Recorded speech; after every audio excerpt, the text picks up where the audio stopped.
Breakfast is the most important meal of the day, and there's no better breakfast than one that includes beef. NCBA chef Kristen Ledgerwood is here to show us how to turn Mexican-style beef sausage, eggs, and potatoes into a great meal.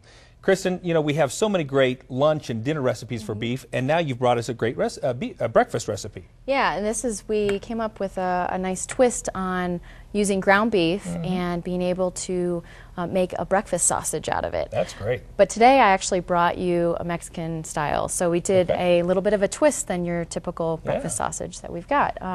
And what I did is actually added some just real simple pantry ingredients that you'd have at home. And took a pound of ground beef. Into the skillet we added in some smoked paprika, some chipotle chili powder, dried oregano, garlic powder, salt, and then red wine vinegar. Really? Yes. That sounds interesting. So it gives you that nice little tang with it. It gives it a nice little Mexican flair. So, that's great. Yeah. So you've cooked the beef already, it looks like. Yeah, so I went ahead and cooked the beef. The one nice thing about this recipe is it's a one skillet recipe. So I cooked the beef ahead of time in the skillet here.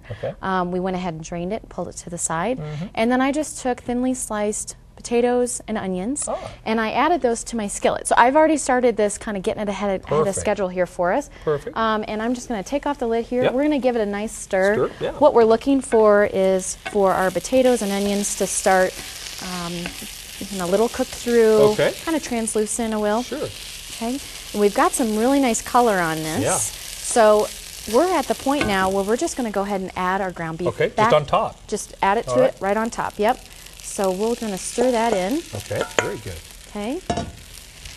Beef and potatoes. Beef and got potatoes. A good start. That's right. This is a really nice recipe that you can make for your family. And have breakfast on the table. You bet.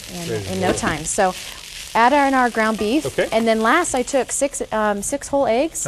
I just whisked them up nicely. We're going to just go ahead and pour that right on top. On top. Oh, that's outstanding. Just like that. Put those off to the side. We're going to just kind of, because of the size of your pan, if you need to, just move it around a little bit. Gotcha. Make it nice and totally even. Mixed You're wanting it to be nice and even in there. And then I just kind of give it a nice little spread here, because what we're going to do is actually we're going to put it in the oven now. Oh, gotcha. For how long? For about 15 minutes. Your key is you want to make sure that all the egg has been cooked through. It's not runny. So as long as you can kind of jiggle the pan and you don't see any liquid movement, you're right on. You're good to go. So we're just going to go ahead and pop that in the oven. Uncovered? Uncovered. Yep. 350. And this is our final product. And this is And it looks like you put some cheese on top of that now, huh? I did. So we added a little bit of a Mexican cheese blend that you can grab at the store. Also, you could use Manchego cheese if you want just a little bit of a different, more Spanish flair. So. Well, Kristen, it looks like a great recipe and a wonderful way to start the day. Very much so. It's got beef in it. So. Yeah, absolutely. Thank you for coming again. Thank you for having me. For this recipe and other great tasting beef recipes, just log on to our website at cattlemanandcattleman.org.